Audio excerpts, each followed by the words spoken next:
was very, very granular, as you mentioned, very detailed, very informative. Thank you again. So before we move on to our questions and answers, I've kept Jean-François, who is working with the coalition very closely since the inception of our work. He's a professor, assistant professor at RYU, and also working as an affiliate researcher at the Institute of European, Russian, and Eurasian Studies at Carleton University. So I'll give him the mic to bring us down to our coalition level, right? Because you know, Jean-François, you know the coalition, right? You know our work, you know the strategies that we have talked about and our potential, right? And given this information, I would quickly share a graphic here. Let me show this graphic. You see this one? So this is a graphic that shows these entities, right? So the nodes are the size of these entities and the individuals involved, and look at the scope of this work, the network of these white supremacists from the north to the south to east and west, right?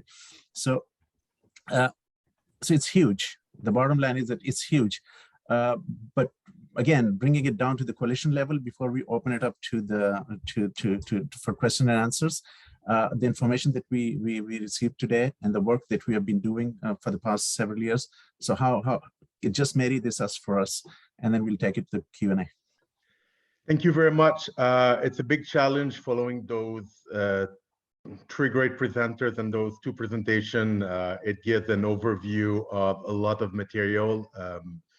I would mention one thing that is common in the presentation is that this permissive environment and this idea that we're going into a content-based actor more and more underline a pattern of normalization and mainstreaming of extremism that is very similar at what we have seen in the US.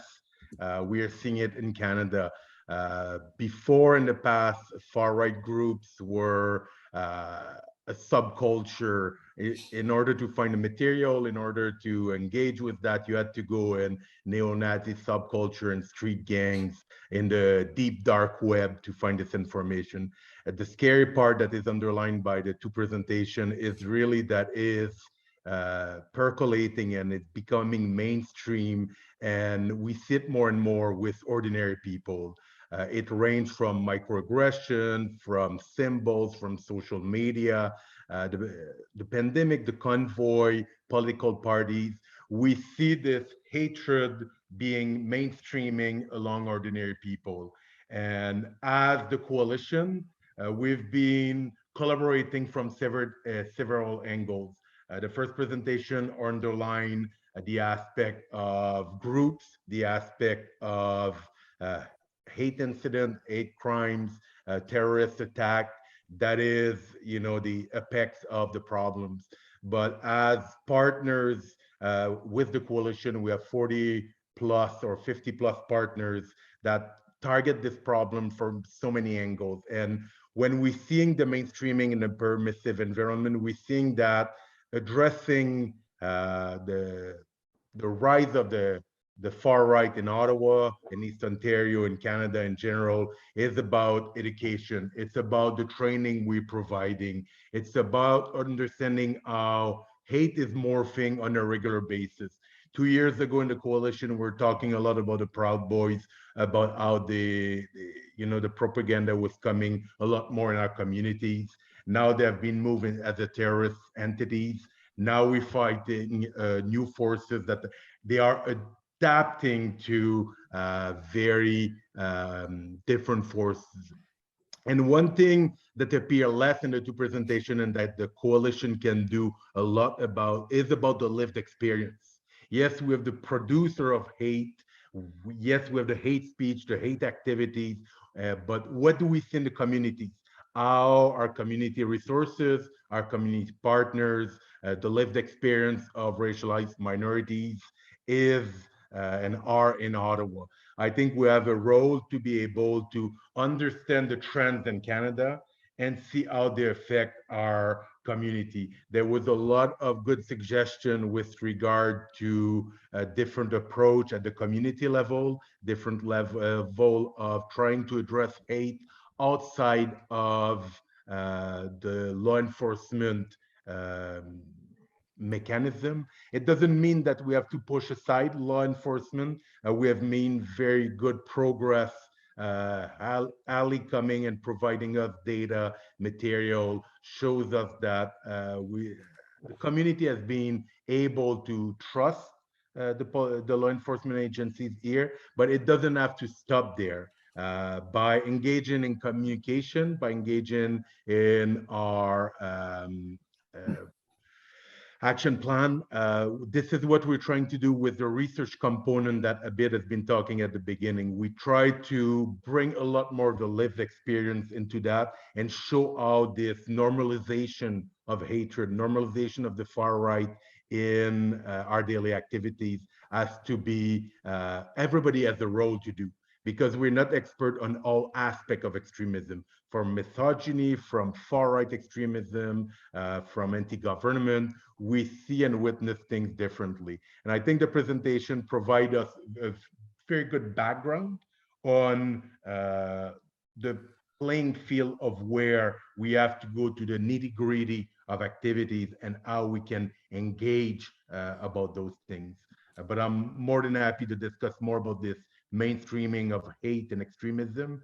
And one good example of it is, how much do you get on your feed of social media now, on Twitter, on Facebook, when your aunt, your neighbor, friends you have are starting to repost material, supporting things that sound surprisingly intolerant and hate-based and hate-motivated.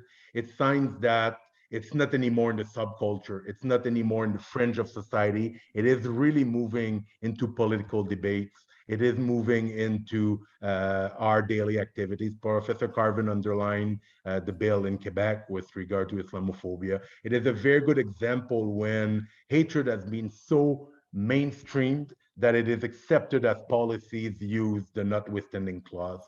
So I think as the coalition, it is understanding where we fit really at the very basic of lived experience, microaggression, and going up in a way the food chain of extremism. I think that we can play a big role here. Good. Thank you so much, Jean-François. So opening it up for questions. If you have any, I'm looking at the text messages as well, but if you have any question, you can raise your hand as well if you want to ask it verbally. Okay, I see a question.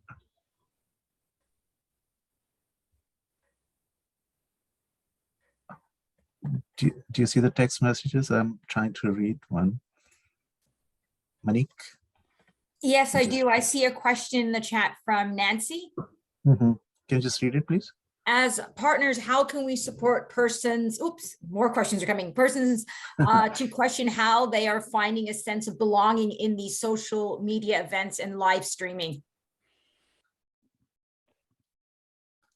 That's, I mean, I'm going to let Elizabeth speak to a lot of this too. I watched so much of this. I mean, I lost a lot of brain cells during the convoy, just watching the live streaming and the sense of community. I mean, there's a couple of things that really kind of stuck out to me that I think we're going to have to be watching going forward.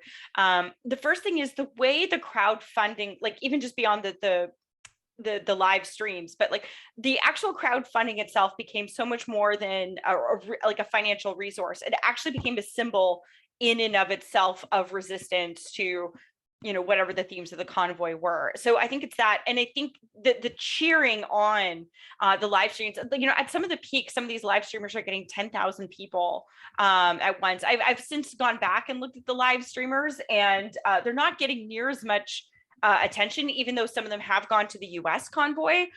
They're getting maybe just like 300 people watching at a time.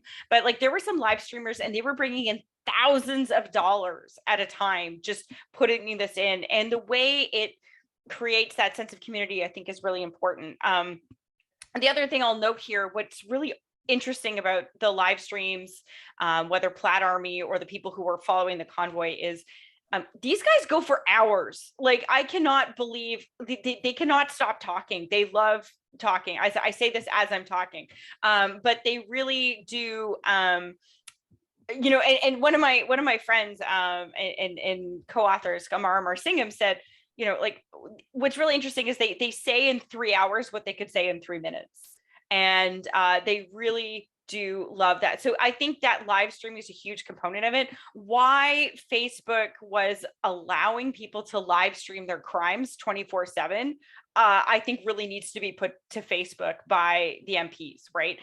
There were things on there that absolutely violated their terms and conditions, and they did not see it as such. When I brought it to Facebook's attention, they were like, yep, we're well aware of these pages, thank you. And that's it. Like, they're just not following their own rules, terms, and conditions. So I'll stop talking. I'd love to know Liz or Jean-François' view on this.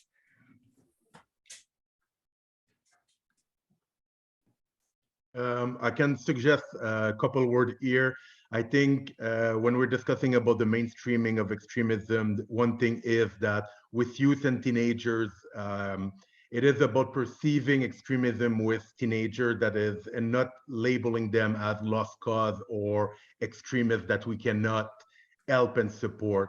Thinking about our role as identifying early microaggression or small elements of extremism where we can address and support within the community before it rises to a certain level, what we can call very at the upstream level of prevention of extremism. I think that's something the coalition has been doing for a while. And I think understanding extremism as something much more blurry and much broader than simply those neo-Nazis group or the convoy, but really be able to engage and think about how extremism starts and how we can address it is something the coalition and every member can do. We see them on a daily basis. We engage with them from education, training, to resources. We have programs that address extremism downstream, but there's challenging into seeing it early and acting proactively, I would say. Thank you so much. I have Robin. Robin, do you want to chime in? Yeah, thanks, Abid. Put my hand down. Hi, everybody. I'm Robin from the 613-819 Black Hub in Ottawa. First of all, I want to say thanks to Abid and the crew for putting on this event. The question is, I was a little concerned at the beginning when I was hearing the police being cited as one of the folks or groups being targeted by the far-right group. So I was very happy to hear Elizabeth mention the alarming support of law enforcement for the far-right. So actually, my question is to Stephanie to ask, are you doing any research on the involvement of the support of law enforcement for the far-right and in general across Canada? Because obviously we'd be very interested in finding out the connections with our local force, the OPS, considering how the OPS has continued to erode trust by their response to the convoy, not doing anything for 3 weeks. The way that Chief Slowly was removed, which was very racist, by the way. I don't know if everybody was aware of that OPS members were leaking to the media that this kind of racist, angry black man narrative. And then we have the Ottawa Police Services Board that has gone very pro-police, and their first action was to cancel their February meeting, so that people, and there were 100 people signed up for that meeting to talk obviously about the convoy. And now it looks like they're gonna cancel the March meeting also. So so I am curious, is any research being done on police support and membership on the far right? So thank you for that. Yeah, I mean, look, when I said that they were targeted by the far right, I mean, that also doesn't mean there isn't support for these movements within the far right.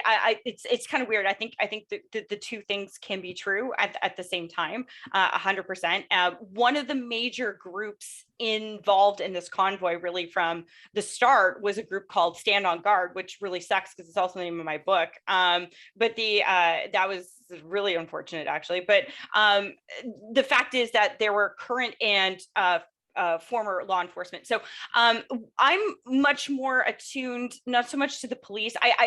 having been a resident and watching going through, I have some questions. I myself have unfortunately had to report hate crimes, not hate crimes, but like harassment from some of these groups, having gone through the OPS process and being extremely dissatisfied with outcomes. So other than my own experience, I'm much more familiar with the work being done in the military.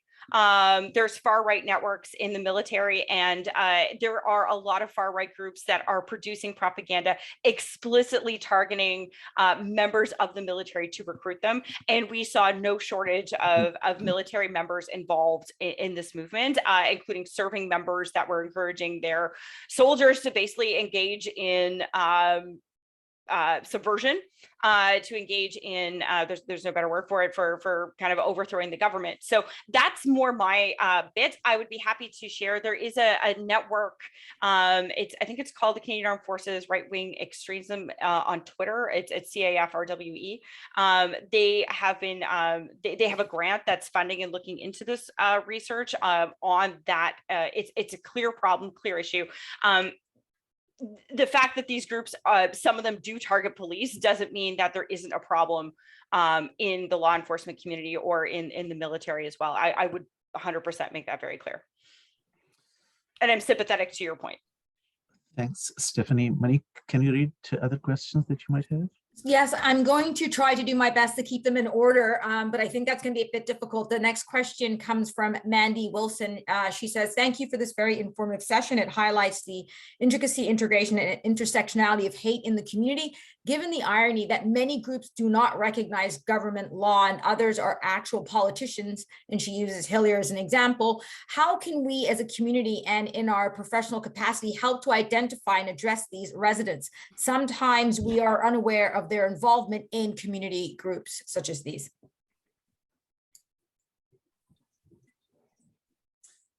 So that's like, how do we intervene with members of our community who are kind of going down this road? I sort of take the tack that how you intervene with hate and how you intervene with conspiracy are different. We actually do another webinar where we talk about how to handle conspiracy in the community and how to kind of intervene with community members and family and friends and colleagues and whatnot. I think it's important to understand first and foremost that people who are engaging in conspiracy feel that they are actually doing a service. They feel that they are fighting for a better world, genuinely, even though what they do is harmful. And people who fall into conspiracy theories are not, people often, denigrate them and use all sorts of ableist words to kind of describe them. And ultimately, these are just people who are looking to make sense of an increasingly complex world, right? These are people who have had to, over the course of 2 years, become geopolitical, understanders and virology understanders and immunology understanders and things that, most of us never really, none of us really have ever had to think that, okay, well, I have to understand this very complex subject now. So people will often kind of go toward conspiracy because they're trying to make sense of things. So when we're talking to people in our lives who are going down the road of conspiracy, I feel like it's probably easier to reach them when they're at the conspiracy stage rather than the hate stage. The hate stage is actually harder to reach them. But the conspiracy stage is a little bit different. So we just encourage specific kind of guiding principles, like coming at it with compassion and giving people the space to express their grievances, and giving people extending the grace to them to acknowledge their grievances as legitimate. Throwing facts at them does not help. Instead, it's a matter of giving them an anchor that if they've got an anchor to reality, they have a soft landing place if they need to exit. So keeping engagement with these people while not enabling them is really key, and it's kind of a balancing act.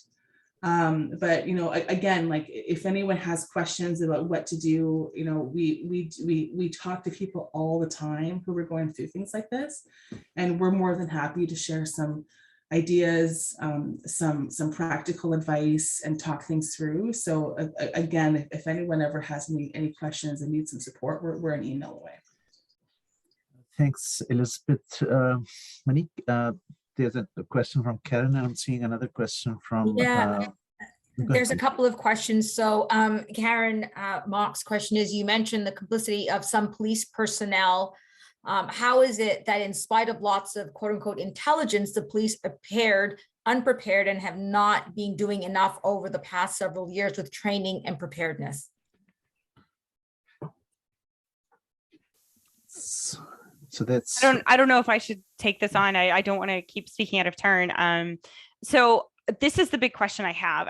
One of the key questions I keep getting because of my research is, was this an intelligence failure? And the answer is no, it was not an intelligence failure. Like I said, like these individuals were online live streaming their intentions and crimes 24/7. There was no ambiguity in what these individuals were proposing. I think the initial fear, based on my understanding, having spoken not so much to police, but having spoken to people in parliamentary precincts, government officials, things like this, was that there was concern that there would be a January 6th style event on Parliament Hill. So that's, I think, some in government were preparing for that. Why they did, I mean, for God's sakes, they called themselves the Freedom Convoy, but they were also calling themselves Operation Bear Hug, because they were going to put a bear hug on the city. So one of the questions I have is, why don't they? Why? Like, I mean, I'm with you on this. Like, I mean, there has to be a proper investigation. I mean, so what's going to happen now, because the Emergency Act was invoked? There's going to be a parliamentary committee that looks at the invocation of the Emergencies Act, but there's going to be a separate committee that can take a much wider view of what these questions are. And my advice to a group, a network like you have, is one of the things you should be pushing for is really, we need an inquiry into policing, right? Like, why did this happen? What the failures of police? Because there's no way the police didn't know that this was their intention. It's just, it blows my mind. This was not an intelligence failure. We would describe this formally in academia as a failure of early warning. They just didn't prepare. And maybe that's because they didn't take the threat from anti-government and certain white supremacist groups seriously. That's the only conclusion I can come to, but we need an investigation. I'm just going to jump on that. I'm going to speak very candidly. Stephanie knows my thoughts. So I just put a link in the chat. It's to a study by Dr. Barbara Perry, where Dr. Perry interviewed police services across Ontario and trying to get to the root of why are police services so reluctant to charge hate crimes. And what she found was that it's not a training issue, it's a culture issue. Yeah. Even when police when individual members have good intentions, oftentimes their brass is unsupportive. Hate crimes are looked at as a PR, kind of a PR thing. They're not taken seriously. And we've heard many reports of police discouraging community members from reporting because it'll be too hard to find them, or are you sure it was really a hate crime? Do you really want to go through this? And there are so many reasons why community members don't come forward. But at the root of all of this, at the root of that, and at the root of why did police not take action, it's culture. Yeah. And we need severe police reform. Severe. What is happening now is not working. And it's damaging communities. I can't tell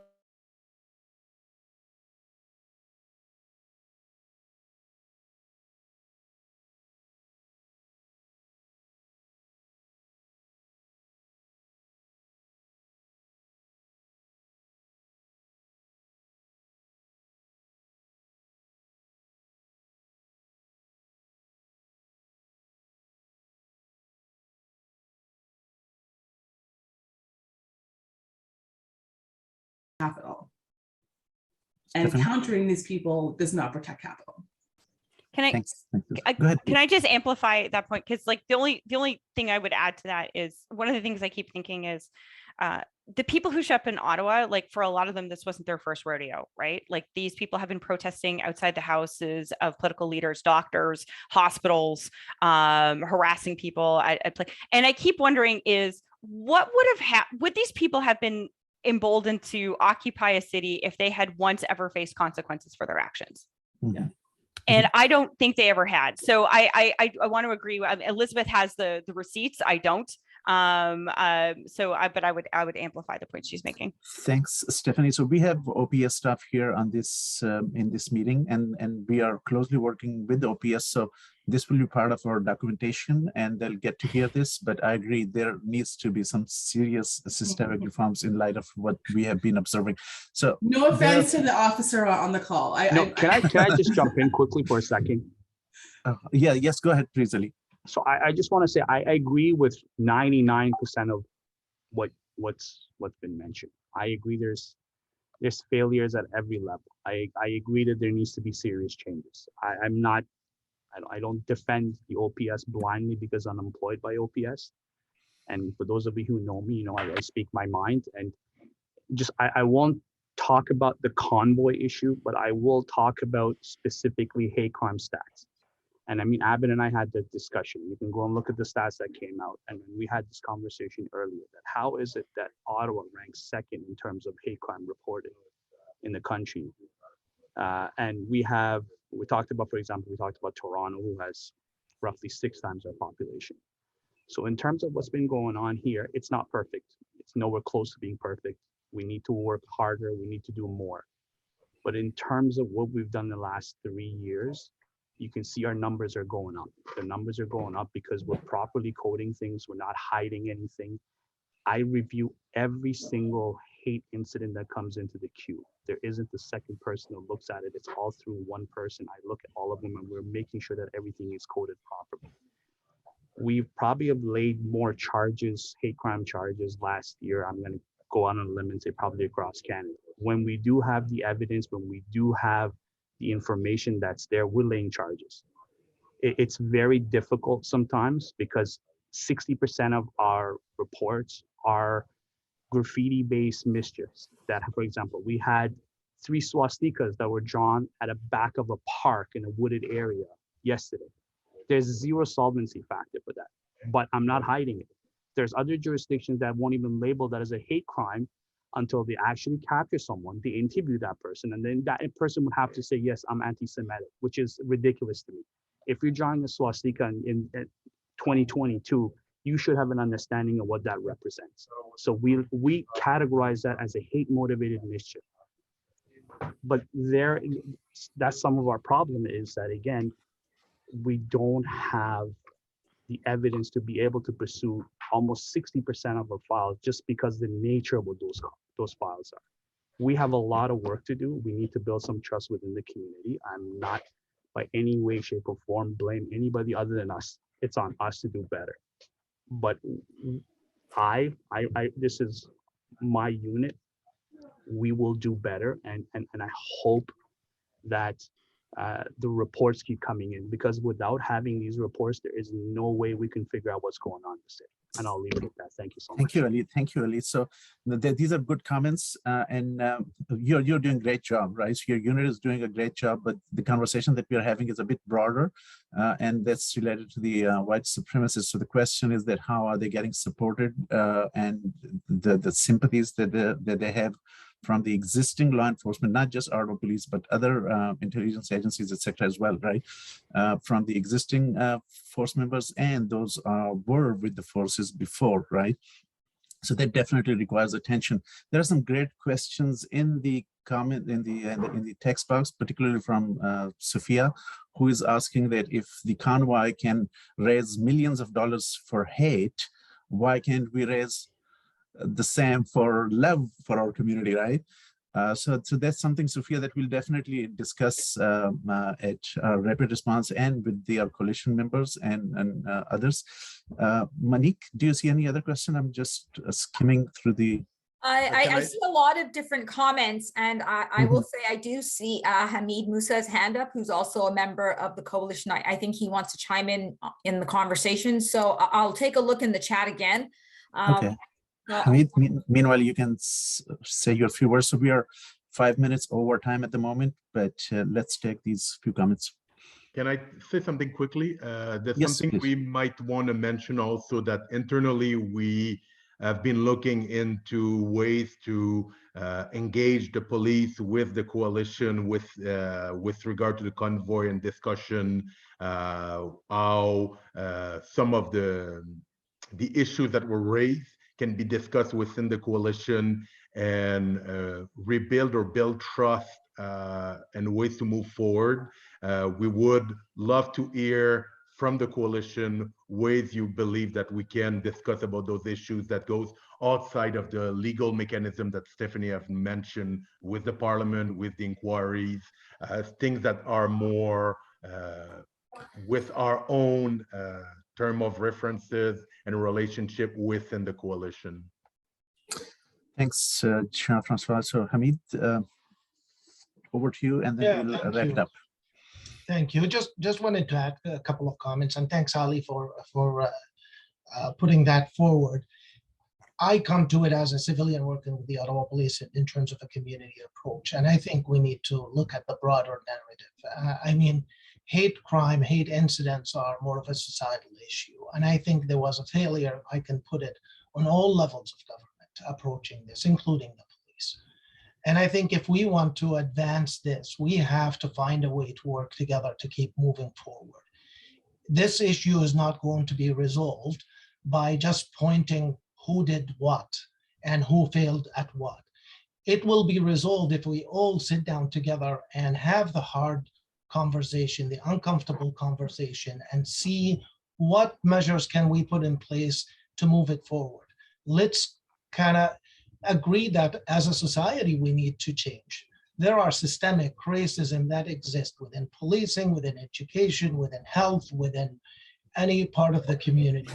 And I've seen it in Ottawa. I went to, and I walked 3 times during the protest, and I've seen a lot of Ottawa citizens that came and were supporting these, these protesters as well. So were there police officers who collaborated with that? Of course, and it came out. I mean, there are 6 from the Ottawa Police and there's about 20 from the OPP, and I think that's what's known. Probably there are more, but we saw politicians coming out and supporting them. We saw ordinary citizens. We saw a board member who, went to the protest as well. And to that point, all the board members have resigned already from the Ottawa Police Board. So there's a renewal for that. I would encourage all of our community members to re-engage. Your critical thinking is really important. And the points that you want to present is really important. But to stay on the perimeter and just criticize what happened, it's not going to change it. You have to get into the fold of the discussion and force us to discuss with you and force us to work with you. And I think this coalition is doing a great job with that, because we constantly hear what is the community in need of in terms of changing with policing. And don't get me wrong, we are really trying hard to change, but it's a complex issue. And cultural change is not going to happen overnight. We have not been able to transfer the cultural change to behavioral change as of yet, but we have a commitment to keep continuing with that and keep working on it. So just a few comments. Thank you so much, Hamid. This is very helpful. So this is a societal problem. We have been talking about this, like police doesn't have a training academy where they're training extremists, right? So every single department, every single organization, every single entity has the same people which are part of the overall community, overall society. And that's why we have this holistic approach and also, what do you call it, all society approach to address this problem. So I would like to thank all the presenters, great presentations, and great job, and all the participants sticking around with us, all the partners. So please stay tuned for our next info from our communications team, and whatever good news that we might receive regarding working on the tangible work at the community level, and also some of the questions that our own rapid response committee members raised. We are going to definitely discuss those in the upcoming meeting. So have a nice day, everyone. Thank you so much again. Thank you. Take care.